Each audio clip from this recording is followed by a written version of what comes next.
Okay, welcome everyone to our SLiTHER number 9, which is pretty cool that we've already had 9 of these roundtable discussions that we started as an idea of kind of engaging the community in a different way. We're now running on a bi-weekly schedule, so we will have another SLiTHER in about 2 weeks. Today, our speaker is Kathleen Field, who got her PhD at Rutgers with Alan Goldman, and then did a postdoc at WPI with Marion Emmert. And she's been teaching at Western Governors University for, I want to say, 4 years-ish. And I was lucky enough to meet Katie through what was called OrdMock, which was something that was an online research discussion that we had before COVID times between several research groups, including Marion Emmert's. It was a really good experience. So today we invited Katie to come and give a talk on her perspectives on teaching at an online competency-based university. And then we're going to have discussion, of course, afterwards, and we're looking forward to it.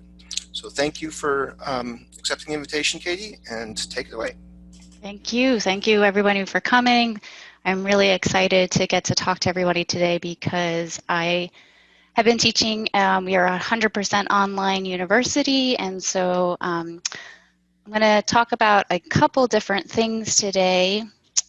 First, I'm going to give you a perspective. So I am a faculty member at Western Governors University. So I'm going to tell you a little bit about WGU. What does competency-based education look like? We also have a disaggregated faculty model, so I'll tell you about that, and then how we promote student-centered learning. And then I'll give some personal perspectives as an online chemistry educator. So personally, what courses I handle, how do we handle assessments, how we handle labs, some technology tools that I use, and some general advice for online learning that I would love to share with everybody. And as I said earlier, this is supposed to be a discussion. I really don't want this to be a lecture. I would love for it to be for an active participant. So please come off mute, put it into the chat. Like I have the chat right in front of me, and I would be happy to answer any questions as I continue. So, and I hope everybody gets kind of maybe an interesting perspective on how we do things, as well as some tools and things that you can use in your own classroom, whether it's in person, hybrid, or virtual. Okay. So Western Governors University, our principal mission is to improve quality and expand access in a post-secondary educational opportunity. We hope to provide individuals to learn independently based of time or place to earn a competency-based degree. So what is a competency-based education? We are measuring skills and experiences and learning rather than time. So our students are not set to a specific term, and I'll talk about that in a minute. They can complete courses in a day, or they can complete courses through a longer period of time. The idea is just to be competent in the material and master the material. So they progress through their courses as the material is mastered, rather than when the semester starts and when the semester ends, which is interesting. Our students can also rely on previous experiences to show mastery. So that's typical student that maybe could finish the course in a day because they have previous experiences already. They have the knowledge that we hope for them to gain from that course. Then we can also tailor their learning journey to what they need. We offer access to 24/7 online resources or individualized support. So it's a very personalized learning journey. And I'll talk about what we do about that in a few minutes. So that's kind of the overall idea, is that students are here to learn skills, not sit in a classroom for a specific set of time. We have students in all 50 states, including DC, the US territories, as well as US military bases. For instance, this week I talked to a student that is in the Grand Mariana Islands. I've worked with students that are on bases in Germany, Alaska, Hawaii, all across the continental United States as well. We are celebrating our 23rd anniversary, and we've had over 200,000 graduates for the whole university in that 23-year time frame. We have 4 colleges. One is information technology, business, health professions, as well as a teaching college, and that's where my role is. I'm in the teachers college. Currently, we have over 120,000 students enrolled in the university, and then I showed a map here kind of giving you a layout of where students are. We do have some state-centered schools, so that's where you'll probably see the big yellow. That's where most of our enrollments are. But overall, we have students in all 50 states, and so therefore and because I'm in the Teachers College, we are training teachers for science education in all 50 states. Typically, so I'm going to kind of give you some impressions about what we mean by a disaggregated faculty model and how we are able to serve large numbers of students. Typical teachers, and I'm sure you can all attest to this, is that you have a wide variety of roles, including being a subject matter expert, a mentor, an instructional designer, you're analyzing your results, you're an evaluator, you're a researcher, you're writing assessments, you're writing your curriculum, so you wear many, many, many, many hats. In our disaggregated faculty model, we split that role amongst many faculty members, and so we have someone that is just going to be their subject matter expert. There's someone that's just an instructional designer and is in charge of designing the course and coming up with curriculum. We have people that serve as mentors. We have also people that analyze data and look at our evaluations and our assessments to make sure they're on task for what we are achieving in that course. So it's kind of a nice thing, and I'll kind of talk about this a little bit more. Why we put the student at the center, and we split the role amongst our faculty of what they're responsible for in supporting that student. As a course instructor, my role is a subject matter expert. So I have my advanced degree, obviously, and I help students create a personalized course plan with my support.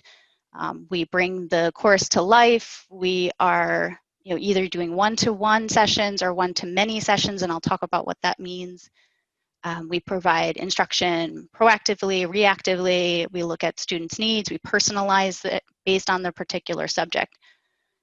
We also provide content experience for students who are struggling, things like that. That's not to say that I haven't had a role in looking at evaluations or assessments or program development, kind of these other roles. I am a mentor in some cases. So, just because my role as a course mentor or course instructor is I'm just teaching content, I also do serve in those other capacities, but that's just not my primary role. So kind of the nice thing is that I'm not responsible for grades. I do give feedback to students, and I'll talk about how we do that, but I'm not the one that's sitting there passing students on every course, which is kind of very different than other traditional schools. So I'll stop here and pause. Does anybody have any questions about competency-based or our disaggregated faculty model or kind of my role in general or the university?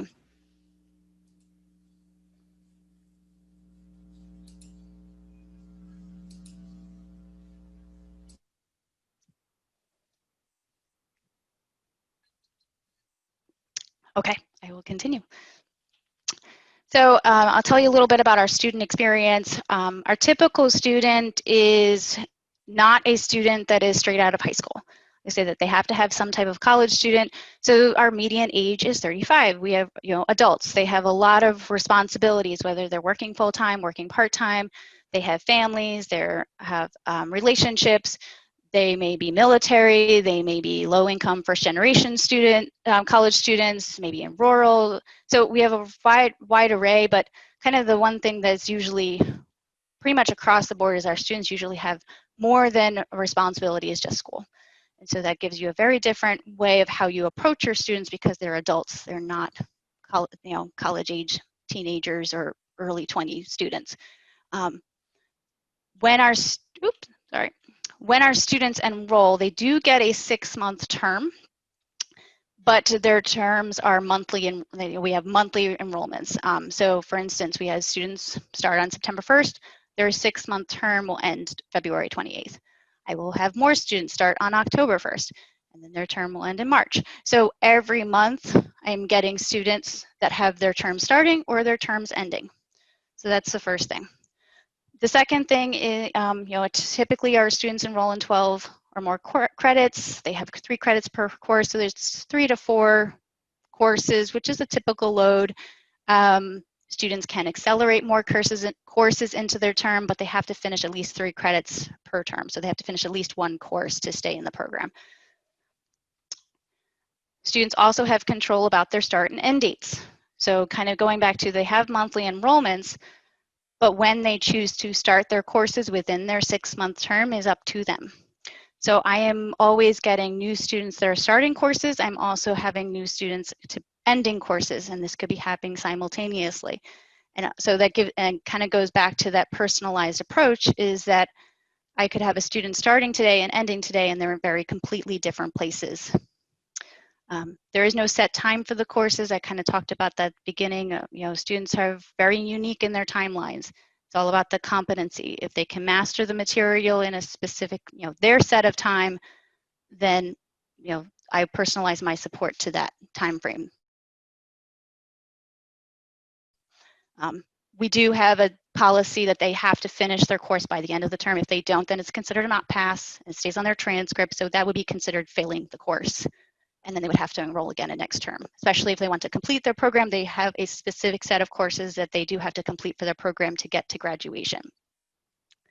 So that's kind of that. So let me tell you a little bit about the WGU Teachers College. We're nationally accredited, so I put the 2 accrediting agencies on there. I kind of already alluded to this. We have students in all 50 states. We offer bachelor's degrees and master's degrees. For secondary ed science, our students are getting bachelor's of science in education for a field, or they're getting a master's in education for a specific field. Our students do everything online except for their observations, their demonstration teaching. They do have to get licensure and endorsement. They do take praxis content exams, which is a content knowledge. It's kind of their cumulative exam at the end of their program so that they can get licensed to be a teacher. And I kind of going back to the idea, if we're looking at students across all 50 states, we have to keep in line with state changes and national science standards and licensure and endorsements for all 50 states. So this goes back to the personalized approach. Where is that student located? What type of program are they in? What do they want to achieve? So lots of variables there, which makes it very interesting. In secondary ed science, for our last fiscal year, we had almost 2,000 students enrolled. They're split amongst a biology program, our chemistry program, earth science, physics, a master's in teaching or a post-bac program, and then we have a middle grades program. All of our science students take chemistry, and so therefore me and my colleagues, there's 12 science faculty members across the disciplines, 4 in chemistry, so all 4 of us see all of the science students in some way or form. We have 4 faculty members in chemistry, 2 in physics, 2 in earth science, 2 in biology, and then 2 in the science pedagogy courses. Because this is education, we do have, our students are taking other courses outside, mainly education courses or psychology or things like that, but our department just handles the science content that our students take. In our chemistry program, I serve a variety of courses. The first one is called Concepts in Science. All of our incoming science students take this course. It's an introductory level course. It is focused on getting them kind of the introductory topics, whether it's measurements, kind of like conversions, the metric system, precision and accuracy. We do matter and energy. We do a little bit of statistics in there. So they kind of cover a lot of different topics in the Concepts in Science. Kind of gives them a sample for their, going into their major. I also am instructing chemistry with lab. So this is our chemistry course for non-majors. So anybody in biology, middle grades, physics, earth science, they come to me with chemistry with lab. Then we have a general chemistry 1 and 2 for our chemistry majors. We have organic chemistry for our majors, inorganic chemistry, climate change, and the chemistry content knowledge. Again, that's the praxis that I talked about earlier. In our program, other courses include a biochemistry, a physical chemistry, and the science pedagogy courses. I don't necessarily serve them, but they do exist. We have other faculty members that's their expertise. So, and you can kind of see over the last 5 years or so, we've really grown almost like 70%, and we continue to grow and, look at, and this is just specifically for our chemistry education program. We have I've kind of alluded to this, we have a student-centered model. And so what that means is with self-serve, all of our courses are already built. I did have a lot of hand in building them, and that was over a process of almost 2 years that we built some of those courses and sometimes longer for them. But that being said, when our students start their course, it's self-serve. Everything is there for them to pass the course already, meaning that they have access to all course materials, including their textbook, recordings, videos, hands-on activity, flashcards, simulations, practice questions. So this is kind of what we would consider most similar to a flipped classroom, and everything is there for the student to get access to, and then they come to me for further explanations, that self-pacing, conversations, mentoring, struggling areas, things like that, in search for more resources and more discussion. My typical student interactions, they come in a variety of fashion, if you will. We have live one-to-many sessions, and these are actually the rare type of interactions because it's often hard to schedule.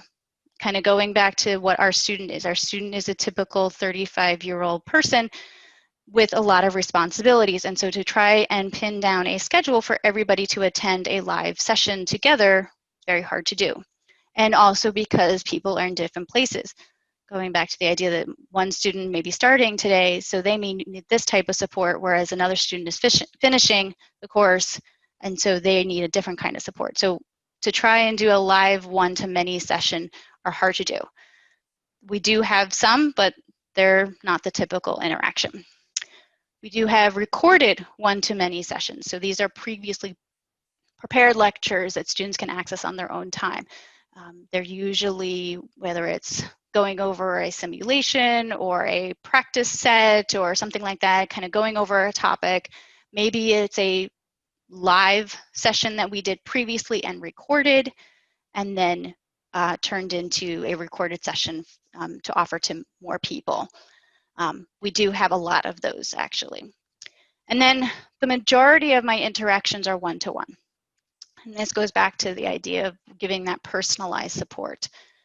So it's almost typically like an open office hours, and this is how I spend 30 to 35 hours per week, is doing individual calls with students or emails or text messages or some kind of form of communication with my students. So yeah, very good at communicating individually with students. So what kinds of course materials do we use? Hopefully this gives you some things possibly that maybe you're using already, or maybe something new. That was my goal. We use an OpenStax textbook for our chemistry courses. It's free access. I think it's just called Chemistry, like second edition or something like that. So it doesn't have a fancy title. But our students access it via an embedded file in their course material, or it's through PDF format. But because it's open access, anybody can get to it. If you want to, you're welcome to. We typically have lots of videos. So Khan Academy is super popular. We use ThinkWell videos. Tyler DeWitt, I don't know if you've heard of him before, but he is awesome. He has his own YouTube channel. Maybe your students have heard of him, but he's really great at giving, kind of explaining things on a really, like the perfect level for someone is it like either the intro classes or chemistry 1, chemistry 2 level. He makes it very really nice interactions. I really like him. In some courses we use Crash Course, YouTube videos, and then we have a lot of instructor created videos as well. Simulations, because this is an all online university, we use a lot of simulations. So PhET simulations out of the University of Colorado, I think that's the right. They're super popular, they're free.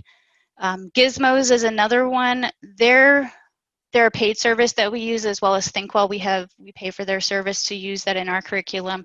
But the Gizmos, I know you can get like 5-minute snippets, or at least they give out free simulations here and there. Like maybe they do 5 free ones a month or something. I forget how they do it. But they're a great resource. They have lots of interactive activities for students to come in and kind of do, like, I was just helping a student the other day with an Archimedes principle one, where they were dropping balls into a beaker of water and then measuring the displacement of the water. So they're really easy, and they have all levels too, which is really nice. Quizlet flashcards is one. I don't know if anybody's ever used them before, so I send them a lot to students to try and get their intro level skills up, because it creates that language, the science language that they need in order to start problem solving. So they can create their own Quizlet flashcards if they want to. They can get the app on their computer or their phone, which is super nice, because then they can access it mobilely and on the go and do it, like, just take 5 minutes. I'm going to do some Quizlet flashcards as they're studying. So like I said, they can create their own, or you can create libraries for them and then assign them to students. So if like you have a specific set of data or definitions that they need to know, whether it's naming or the metric units, those are really popular ones for our concept students. So you can create them for them and send the library to the students, and they can use them. And they have, it's not just flashcards where they just flip them back and forth. They do have that capability, but they also have games and matching, and makes it a little more interactive than just regular flashcards. So those are just a couple tools. There's probably other ones that I could share if anybody has questions about anything further on. Okay, how we handle lab activities. So our students do get labs that they do.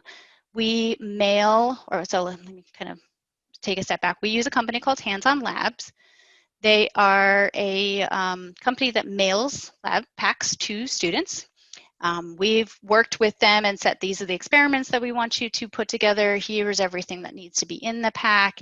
It includes chemicals, it includes glassware, it includes like typical like PPE, it includes like test tube, like stirring rods and cleaning brushes, and like pretty much like it's a nice little like portable lab, like mini lab that you can get mailed to your house. And the experiments are designed to be done at home. So, and they're done in small amounts, so they're pretty safe. We do give lots of safety considerations for our students. So we use the ACS guidelines, and then Flynn Scientific Videos have lots. They have like even a whole safety course if you wanted your students to get that before they did any lab. So that's pretty cool. They give a safety card when you get them, as well as a packing list. So I included a couple pictures here of kind of like what the pack looks like when it arrives, when you open it up, and the safety card that they include. And then I kind of took a couple of the things out, but then they bubble wrap everything. There's everything's in Ziplocs and sealed, and sure seals and things like that. And you can tailor them to whatever, like there's chemistry, there's biology, there's earth science. We use this company for pretty much all of our science majors. And so our students get 2 kits for their programs. They get one in concepts in science that includes some intro materials, and then they use it again in chemistry. And then they get a secondary kit for their major, depending on what this one. I think this was our advanced chemistry kit that I took pictures of. So I actually think it's a very well put together kit, like, for what it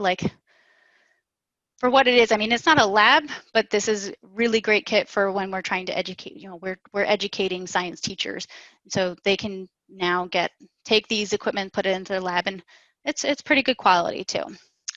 I didn't put this on there, but to do the experiments, they have an online portal. And so when they go into their course material, they get access to safety instructions first, and then they get their like intro materials, kind of has them walk through some concept-y type things, and then it has the procedure with pictures, and then you put they put their data right into the tables, into the online portal, and submit their data there so that I can go in and check how did they do, and they give you, they give you an answer key, or you set up your own answer key, and they can, you can say, oh, the student did this, and then you can give them feedback, and it's very easy to grade in their portal, which is really nice.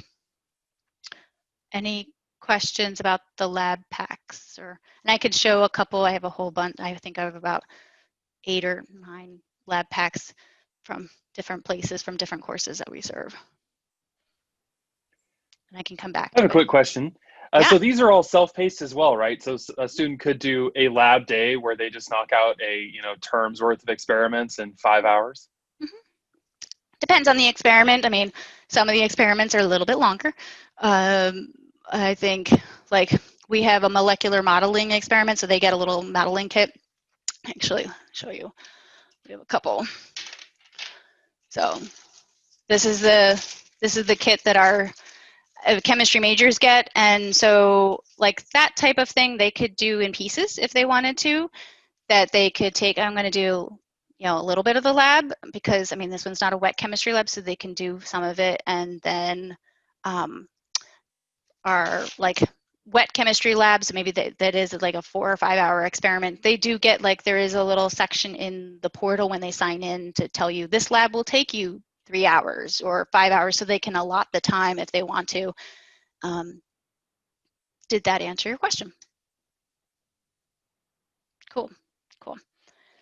Anybody else? Okay. How we handle assessments. So all of our assessments, so we have 2 sets of assessments. We have formative assessments, which are self-paced. They're in the course. They are designed to be practiced. They're designed to help the student on their pathway to competency. So they always start with competency diagnostics. It kind of gives them a picture of what knowledge do you know right now. They have practice problems. There's discussions in there. Maybe they're working on things with course instructors. Maybe they're doing things on their own. And then after they finish a specific unit or a specific topic, there's often checks. So they kind of get a picture of before and they get a picture of after. Those are, like I said, self-paced. They're at the student's disposal anytime that they're in the course. The summative assessments are done a couple different ways. We have a pre-assessment. That is an overall readiness check. The competency diagnostics are more for individual topics or individual units. They're smaller. The pre-assessment is an overall readiness check for an objective assessment, kind of see what, a pre-knowledge check. Are you ready to take your assessment? Are you ready to pass this course? Then we have a proctored objective assessment. We use ProctorU and Examity. There are 2 companies that offer proctored assessments right now. ProctorU is what we use for our praxis. Their praxis is usually at a testing center, but because of COVID, they have also opened up the opportunity to do proctored at-home praxis exams. I believe for anybody that's got high school age kids, this is also what they're doing for SATs and PSATs and the AP exams. I think that's the service they use. We also use Examity. Examity is the same type of idea, just a different company. We use those for our in-house assessments. The reason we do through a company is kind of it keeps us better aligned with our accreditation. It's an outside source that is proctoring exams so that our exams are considered accredited. We don't do it in-house, which some people take it with a grain of salt if you want to. Some people would prefer it. I think it's better that it's not. We also have, so most of our concepts in science, our chemistry, our general chemistry 1 and general chemistry 2, a lot of those pedagogy courses, they are all having objective assessments. And then, so there's a proctored exam, it's multiple choice. The students are set there for a specific time period and they have to receive a specific score to pass the test, and therefore they have to receive a specific, they have to pass the test to pass the course type thing. So it's a very summative experience. If the student doesn't pass the test, then we keep studying, we keep working, and we keep improving your skills until they do pass. All of the proctored assessments or the courses are designed for students to achieve a B or better. That's kind of the equivalent on a typical grading scale that you would see at a regular university. So if the student passes the course, they can be expected to earn a B at another school. We have performance-based assessments as well, and these are task-based projects, and we use a rubric grading scale for the students. So whether they're given data from an experiment, maybe they have to complete an experiment and then analyze their results. They write up a lab report. They do a research paper. They do a presentation that they submit. Maybe it's so for one of we have modeling experiments that they do. So it's a variety of skills that they're showing their competency through. And it depends on the course that they're in for the type of assessment that they're working on. Any questions on that?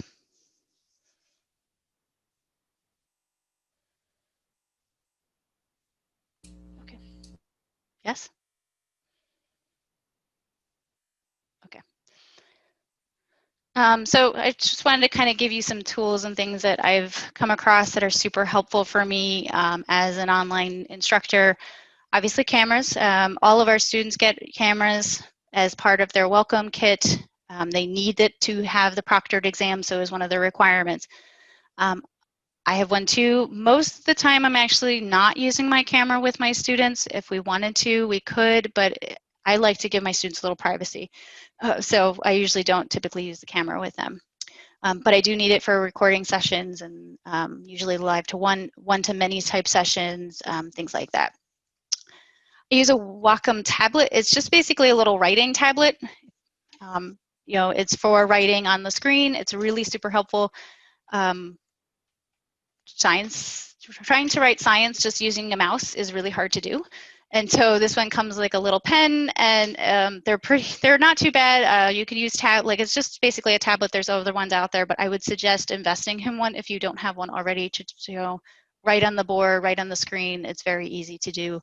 You do kind of get used to it, but that's one company that I can recommend. Whiteboard is super helpful, getting some extra markers. I have 2 monitors. Some people I know have 3, so trying to teach online without 2 monitors I think is really challenging, so that would be a recommendation of mine is to get 2 computer monitors or more so that you can share a screen on one content and have other things open on the other one, because I'm typically trying to do multitasking a lot.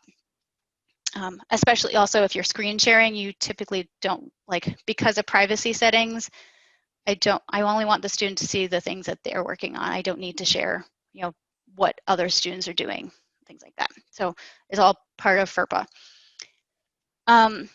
Softwares and things. I've used WebEx before is one. Zoom. Join Me is another one that used to be really, really popular. We used that maybe about 2 years ago. I believe they still exist. Adobe. So those are all software for meetings, usually one-on-one or one-to-many sessions with students. If anybody has any questions about them because I've used them, I would be happy to provide advice. Microsoft Teams is another one, but we usually use that in-house for internal meetings and things like that. So I also have a lot of knowledge about how to use Microsoft Teams, whether it's chat or file sharing or meetings and things like that. Couple of tools for students. Remind is a great texting app. Google Voice is another one. I prefer Google Voice because I'm usually doing one-to-one interactions. You can get a free Google number and sign up for it, and then have that forwarded to a personal account or my email. I get it sent to my email, which is super nice. So that's one really great way to communicate with students very easily. Remind is more for sending out mass text messages. So if you want, and you can sign up a whole class for it.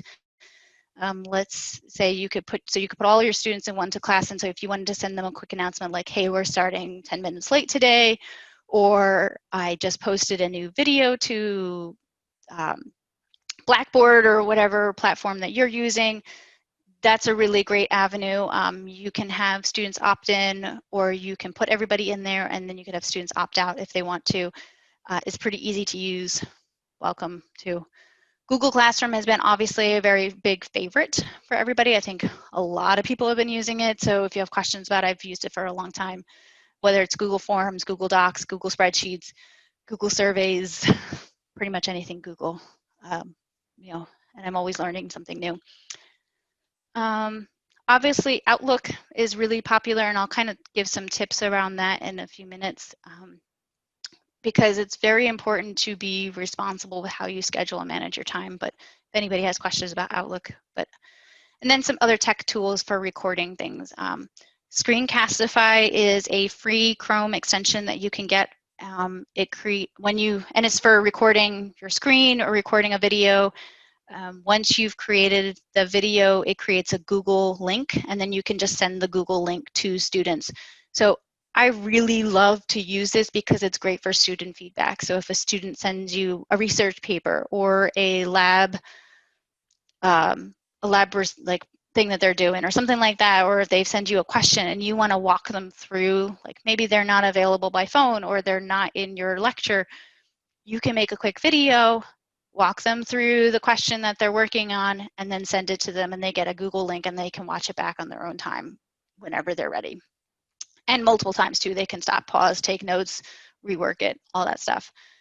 Powtoon is another one that can do that, and Screencast-O-Matic is another one. And then Socrative or Socrative is a free online assessment platform that I can recommend that is great for practice exams. So, and even if you wanted to use it for your exams, because it creates a lockdown session.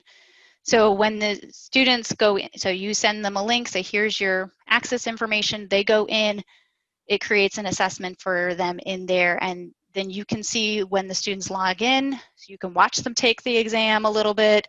Then they get an initial score report. I recommend that. And if anybody has questions about it, I can happily do a screen share at the end and show any of these tools for anybody. So some general advice of things that I've kind of come across is find out really the best way to communicate with your students, whether it's email, whether it's text message, whether it's phone, whether it's video, whether it's using WebEx or Zoom or something like that. Find out, especially for students that are struggling, find out, like, especially as you kind of get there, you got to kind of keep on track of them. Set careful expectations. As we have transitioned to working from home, it's very easy to let work take over your personal lives. And so I would set aside some distinct office hours and tell your students that upfront. I will be available between these hours, and after that I am not available.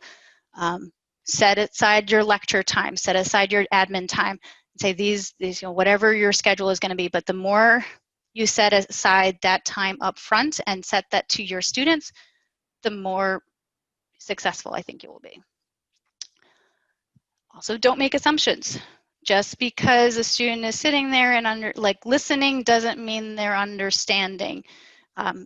Ask them questions, and I'll kind of put some of these up there.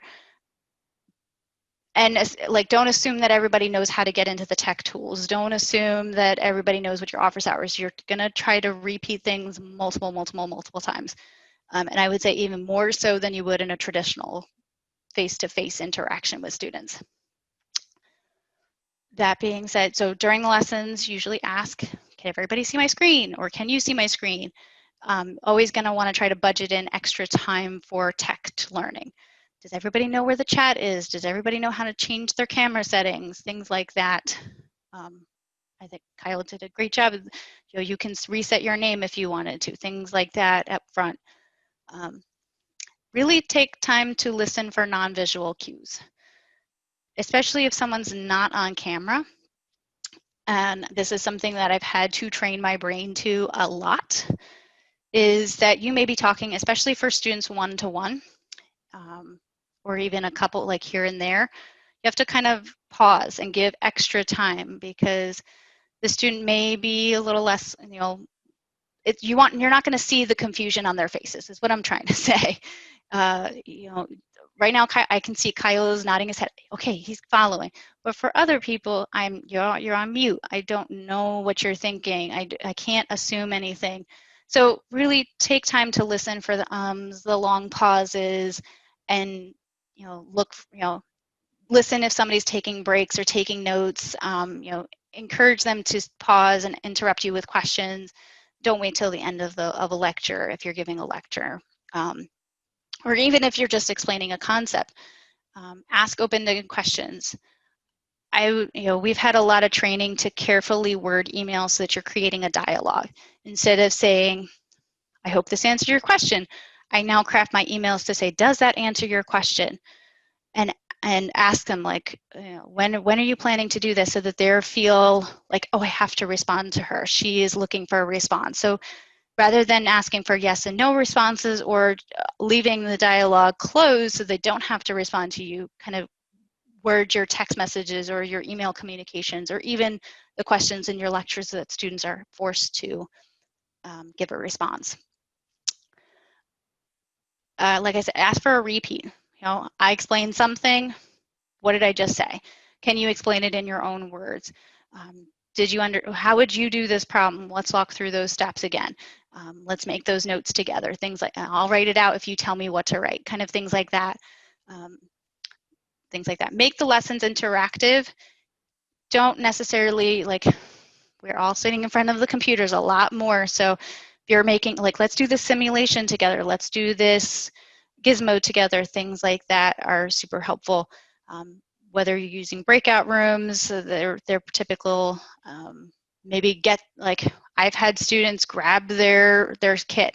Okay, let's get your modeling kit. We're gonna build these structures together. So make it interactive is one piece of advice that I have.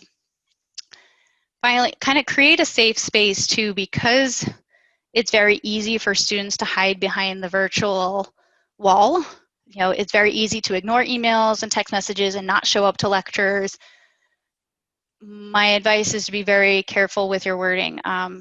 Create avenues where students can come find you personally. Maybe it's not something that they want to say in front of all of their classmates.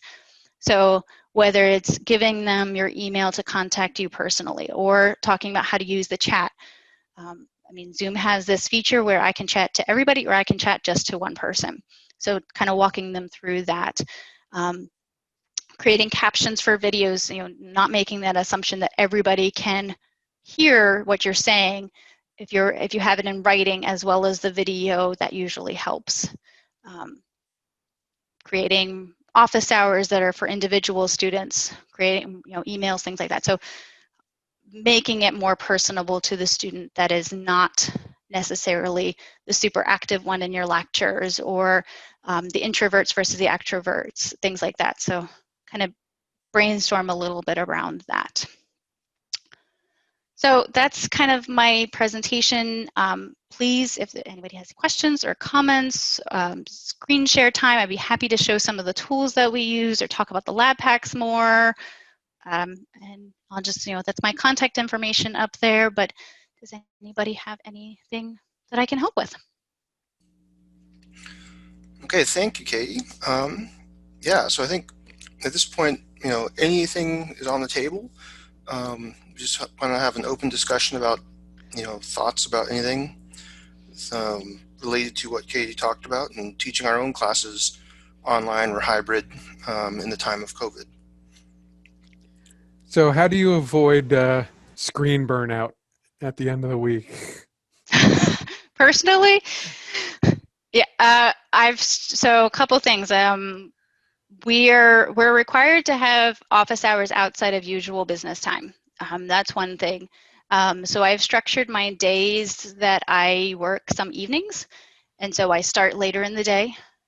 So the way my schedule is set up, I'm not usually always starting at the same time. I've set aside big breaks for myself to go for a walk, make my, get my dinner ready, things like that. So that's not being, at the end of Fridays, I do feel tired.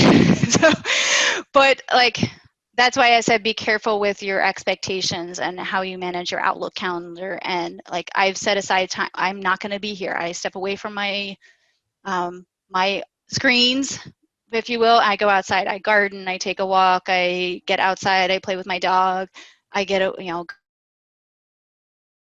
go into the kitchen, wherever it is. I just like there, and it's usually at least 2 times a day. Like say today is Thursday, so I take an hour and a half break in the middle of the day to get away. Then I come back in the evening. A couple times, like Tuesdays and Wednesdays, I have 2 half-hour breaks that I've put into my schedule. One is I need time to go eat. I need to get away. So I've structured my schedule. So that would be one piece of advice, is put those breaks into your schedule. And it is like, oh, I've got 5 emails. I really want to answer those before the next meeting that I have to go to. And that is nagging, but you have to say, nope, they will be there when I get back, and just step away for at least 20, 30 minutes and take the break. So, yeah. I got a question. Thanks for all the information. So what kind of, how do you, continuity, right? To me, if people start, like, how do you keep yourself sane when you're picking up at, like, are you just picking up at any interval and throughout the entire course at any day? Pretty much, yeah. It took my brain a really long time to train.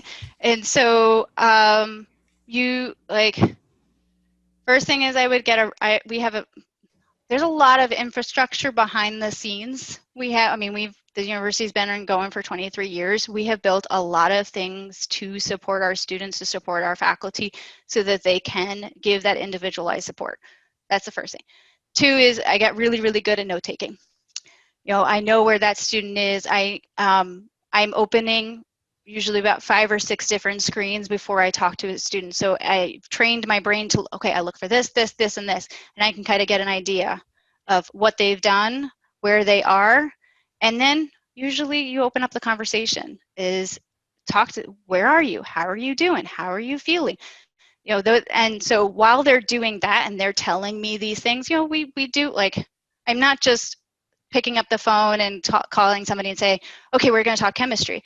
These are people. You got to be a little human. How is your day going? And so while we're doing those pleasantries, I'm usually behind the scenes, like, okay, they got this going. They did these practice questions. I know they're in this course. Like, there's all kinds of things. Like, I'm looking at variety, like within that 5 to 10 minutes as we're doing those pleasantries and before our call, I'm getting a really good picture of what they're doing. So, but then that being said, I'm always switching. I may be talking organic chemistry at 10 o'clock, and then I'm talking to somebody in concepts and science at 10:30. So I've had to train my brain. Okay, we're flipping gears. But that's the nature of what we've been trained to do, and you get used to it. It's really hard to say, but with really good note taking and lots of tools to help us determine what the student is working on, the conversations with the students, and what my brain has been able to do. I've, now, like, switching gears, I'm like, okay, boom, boom, boom. You got to go do this next, this over here. And so you're always constantly working. And I mean, there are going to be downtimes too, where I usually set aside at least twice a week, where I've set aside an hour or an hour and a half of my time where I can spend, and I don't have any student calls or meetings or things, so it's my own time to kind of get a feel for, and allows me a little more flexibility to go research specific students. Who needs me when, and I can add more notes, like go into more depth with specific, like, oh, they really should have done these things and they did not. What can I do? So that time is set into my schedule too, so that I can be a little, I'm not shifting gears as fast in that section. Did that answer your question? Yeah, no, that was good. I do have a kind of a follow-up to that is, how do you, one thing that and this could go for anybody, I'm finding it hard to get invested in my students, right? Even if I'm grading online, right? There's something about collecting a homework from somebody, grading it, seeing the grade there, seeing it when I put it in my my grade book, and then handing it back to the student, where I kind of associate, right? This name needs some help. I can reach out to them. Mm-hmm. without, I mean, I guess you're seeing them, right? And if there, do you just try to grow the culture of turning on, although you said you didn't really turn on the camera too much, but you know what I mean? Like for anybody, like is anybody else having that problem, or how are you guys dealing with that? Yeah, I'm having that problem a lot, but what I've noticed, at least when I did in the spring, is I would do the feedback directly within the course management system, and you could see when they saw it. And so, like, if a student hadn't seen it, you know, and I found actually by doing it using like my stylus, and like I would, instead of normally like I would mark things up, but now I'm like highlighting things and then putting a comment, and I feel like I can say more things clearly that way than by my chicken scratch from before. So by having them, like having it in the system where they, and I can see that they see it, that helps with that. Like, okay, you got it back, you know, you got my feedback, type thing. So there's a service called SurveyMonkey, I think. There's one, I know that I'll have to kind of remind myself which one it is, but there's a place where you can go and craft an email to a student, and that service will track clicks, opens, and things like that. So if you wanted to say, like, put like an announcement to all of your students and say, here's your grade for this assignment, you could see when they've clicked into things. And so you can kind of get into that reward. Oh, they opened their graded assignment today. So that's one way. That's just one thing I can think of. One thing. Sorry, go ahead. Go ahead. No, go I ahead. was say in your course management system, like, so mine's D2L or Brightspace, I think it's called, but in it I've found places where I can go that it's not quick, but I can find within it like exactly how many things they clicked and how long they spent on them. And especially when I was using discussion board posts, I could see how many different threads they read, not just how many responses they made. And so I use that as a way of finding people who weren't engaged, and I would email them, reach out and say, hey, I didn't notice you didn't really like look at much, or you haven't done this yet, you know. But there was, and even has like, you can tell how long they looked at a video, for example. If it was like an embedded video, and just tell someone actually watched the whole thing. Sure, they clicked on it, but you know, did they actually watch it? We use a service called Panopto for a lot of our Those. videos. That does a lot of tracking information, so you can see when students opened up videos, how long they watched the videos for. Obviously, I gave some data today, and I've talked about a lot of things. We are a very, very, very data-driven university. We have data on everything. So pretty much anything I could want to find, I could find. But kind of a couple other ways to personalize things is, one is because I'm having a lot of one-to-one conversations, and I don't know if anybody else has had this. One thing that I've learned a lot from doing online learning is students share a lot. They share more on the phone than they would in person. They get very personal. I've had students cry on the phone with me. I've had students tell me about their families, their health problems, the things that are going on in their jobs. They get really personal. And so if you're wanting to do that, like, might encourage you to try maybe more one-on-one interactions. Is this it? And so usually just kind of start to be a little personal with them too. I'm working from home, so I often tell, like, oh, my dog is doing this, or like kind of break the barriers a little bit and give it that personal attention. And again, that also goes back to the note taking. Really, like, there are certain things I'm not allowed to put in there because of FERPA, but I can usually make a note to myself, oh, someone's going through something personal, and then I'll kind of remember it for the next time. So I have not met a lot of my students because they are spread out. And in fact, I probably have never seen any of them in person or on the phone. Like, I only know their voice. So that's pretty, like, I've seen a couple on camera, but it's pretty rare. Like I said, I like to keep the privacy for students, but you start to get to know their voice. You start to hear their personal stories. Something that we do to help with the grading and make it feel more personal is I send a lot of congratulations emails for things. Like, so if you had a student that did really well on an assignment or a research paper, send them a personal email and say, hey, you did a really great job. So I send it for anybody that passes a course, or they pass a test, or they pass in a task. pass one of our performance tasks. So I'm always kind of keeping track, and that's usually one of the first things that I do in my day. Kind of helps me feel like, hey, somebody did really good today about this thing. So you can do, like, if somebody is getting an A in the course, send them like, hey, you're doing really great. You're knocking these out of the park. So don't be afraid to send those personal messages. I know some people in my my faculty colleagues, they send actual postcards. They'll write a handwritten note and send it to that student's address. And the students really, actually, they really love that personal touch. So everybody kind of comes up with their own ideas, especially, you can put your own personality into it as well.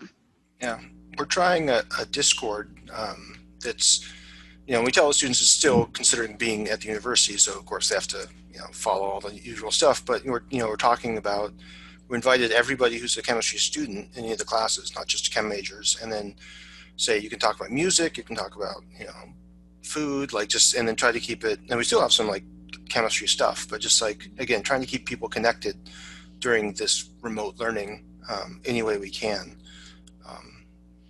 That's something our university has struggled with a little bit, is creating a community amongst students. Like we have Facebook groups, we have alumni groups on Facebook, and so we have active student groups too. So students can talk with each other on Facebook, but we definitely part of it is our student group too. Everybody's got their own lives. That's why they've chosen to be a student at WGU, is they're looking for something that they can do at their own pace, at their own time. So, students are completing coursework at 2 o'clock in the morning. They don't need to be talking to other people, but we have Facebook groups that we use that are a good way for people to kind of communicate with each other.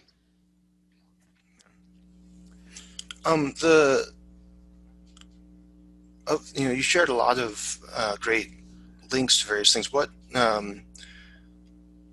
two of the things that if someone didn't know what they were, that you would say definitely check out?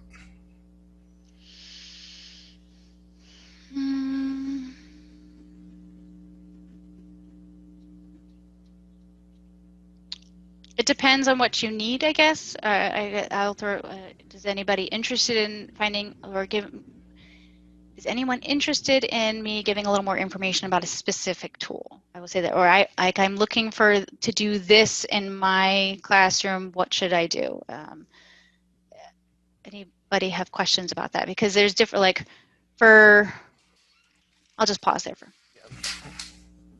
Thank you, Megan. I'm glad you could join us. Did anybody have any specific tools or things that they're trying to problem solve for their own classes? I'm always looking for ways to get students to. Oh yeah, sorry, Megan bolted before I could. But I'm going to post the eval link in the chat. So to getting students more resources for studying. So I think I've heard of Quizlet flashcards, but you said that there's ways of doing more than just a flashcard with it. Yes, yeah. Let me pause my share for a second and come out of here, and I'll show you what we have set up.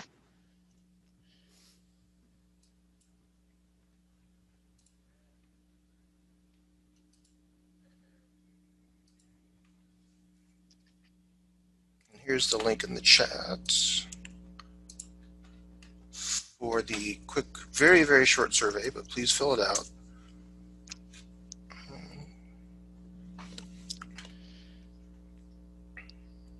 Cram.com is another one, but I like Quizlet better. Cram.com is also online flashcards, and Cram.com is where students can make their own flashcards and then take pictures of them, and then they can create the back and forth flipping.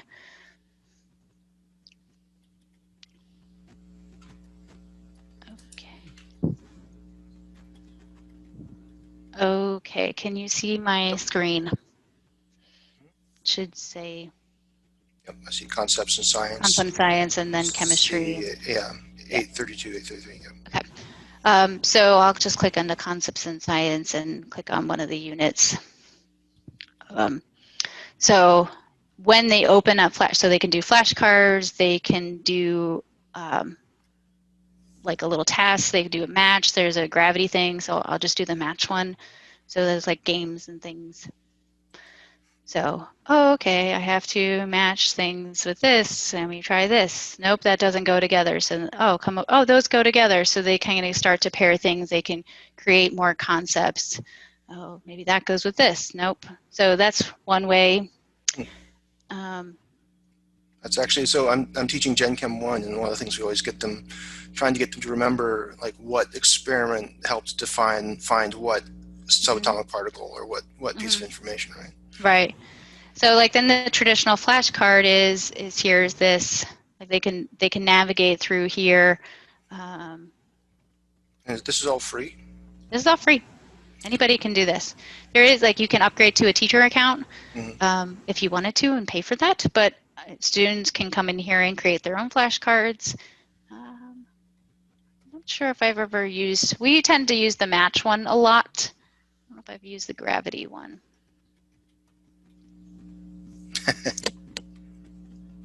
So easy. See what happens. Oh, then they have to type something in the box if they get it right. Apparently that was wrong. So it kind of gives you some fun things for students to play around. A quick response, yeah. Yeah, yeah.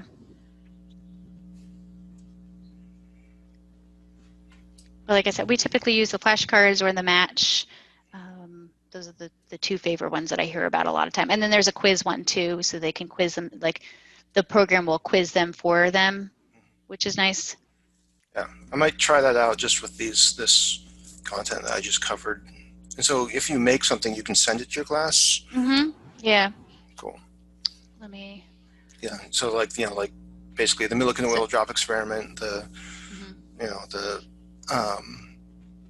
Rutherford, foil, the cathode ray tube experiments, like the names of who did what kind of thing. Right. So you can share, so like there's a little share button down here. So if you wanted, like this was created by somebody else that I just, like this was a former student that I've just grabbed this. You can, like you can create yours here if you wanted to create your own. Let me go back to the kind of my home page. If you, like, you can create folders, like if you have different classes, so you could put, I'm going to put this practice set into this class and that this folder, or multiple ones. So I've created folders for different classes, and then you can send, like I could send this concepts in folder. I can invite other people. I could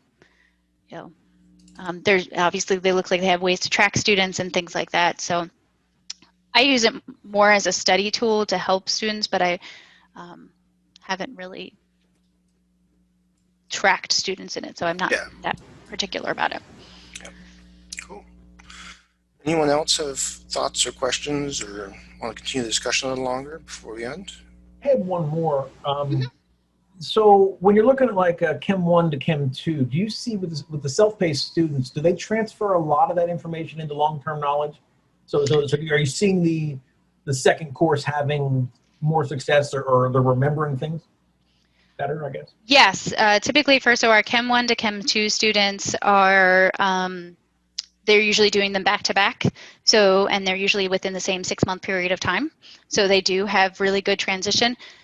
More times we see the knowledge getting carried through into their content knowledge. So that's kind of the bigger piece. Because they usually take Chem 1, like they take their concepts in science and Chem 1 and Chem 2 within their first year. And then the programs are set up to be a 4-year program, but some students can finish in 3 years, some finish longer. So, but the content knowledge is after all of their other science courses. So if they've taken Chem 1, Chem 2, organic, inorganic, P-Chem, science pedagogy courses. So usually they're not taking their content knowledge until their 3rd or 4th year. And there is actually a really good correlation with the students that did really successful in the Chem 1 and Chem 2 to their content knowledge exam. But there are some students that really struggle, so we have a lot of resources in our content knowledge to review everything that they've done and be really prepared to take that high stakes exam. So that is a good question. Thank you. Katie, this might be sort of naive or not really knowing, so I'm going to ask it. Please. One of the things that I kind of find myself missing a little bit is collegiality, not seeing my colleagues ever or much. How was that for you before COVID? And I'm guessing it's changed. I've kind of inferred from you, but A little bit. We usually had a yearly meeting where we would see everybody in person. For all my colleagues, and that was we usually traveled to our headquarters. Our headquarters is in Salt Lake City, or we've traveled off location. So one year we did Orlando, Florida. We were in Disney World together, which was super fun. But so they bring the whole, like all of Teachers College will go to what they call their summit, and so it's an opportunity for all of us to be in person and have dinners and workshop things and talk and have lunch, all of that collegiality together, and so usually that's a week. They have postponed that, so we are not meeting this year. We're going to do a virtual summit instead, and but I am missing that. I'm missing it a lot. But that being said, our team is really, really great at keeping a collegiality. We meet every week in our meetings, and I'm constantly, like I said, Microsoft Teams is what we use for our internal things. So that has great chat features, and so I'm like, hey, so-and-so, do you want to come chat with me about this project that I want to work on? So we are really great in keeping in touch with you, and we do share, like, we talk about the stuff that's going on, and like, wow, I did this morning, and you did that, and those types of things. We have celebrations in our team meetings, things like that. So we do, our manager is pretty good at kind of keeping aside some time at the beginning of meetings, share good news, whether it's personal, professional, things like that. She'll set aside like, hey, let's just do something fun today instead of doing work stuff. So there's different things that we've done. Sometimes we come on camera, sometimes don't. Definitely have to we've all gotten pretty comfortable with treating, creating that collegiality. And the other thing is we're all across the United States. So we have coworkers in Indiana and Missouri and California. So we are not able to see each other in person. So we have to do things virtually and have that collegiality. So. Yeah, we one of the things I liked that we started doing was having weekly Gen Chem meetings with all the faculty who were teaching Gen Chem, because we were just trying to organize things, going like, as opposed to our once a month-ish department meetings. And so just having those weekly check-ins, even though sometimes it wasn't much, was actually, I looked forward to those.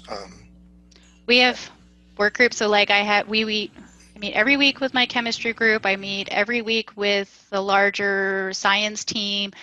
We meet once a month as a college. We meet once a month as a university. We meet, I'm trying to think. I feel like there's more. So we have a lot of meetings, let's just say. And it's in different groups, and like small to large. One of the other things that the university does, and maybe this is something you can kind of think about as a department, is they tend to send us care packages sometimes.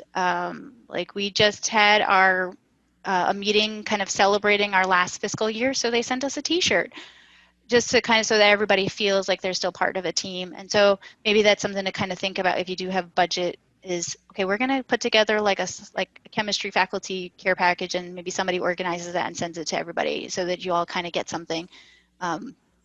So that's just I some ideas.